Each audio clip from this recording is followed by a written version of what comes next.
flying 20 hours a week for 20 years. And Bob Burns shows no signs of slowing down. Bob Burns has been flying choppers since 1957, but he will never forget his first ride.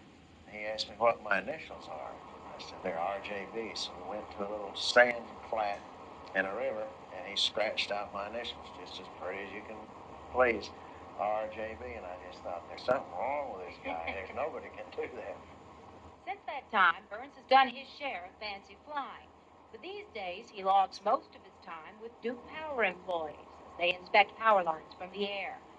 Burns is 51 years old and has the eyes of a hawk, 2015 vision. He credits that and knowing his bubble-shaped Bell 47 chopper inside and out for his outstanding safety record. Still, there are close calls. The most recent was an engine failure back in October. The engine quit in flight, and I landed in a puff of smoke, a little ball of flame. But Burns says his most dangerous flying was in the military. His was the 2nd Helicopter Unit in Vietnam back in 1961. When you're being shot at, why, you have another element to contend with. The 20,000 Hours Safe Flying Award was given to Burns by the Helicopter Pilots Association, which is made up of pilots from across the United States.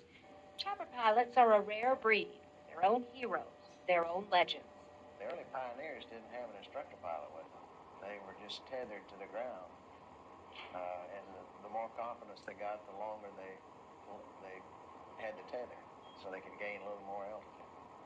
As for Burns, he just wants to fly a few more years, have a few more adventures at the throttle of his Bell 47.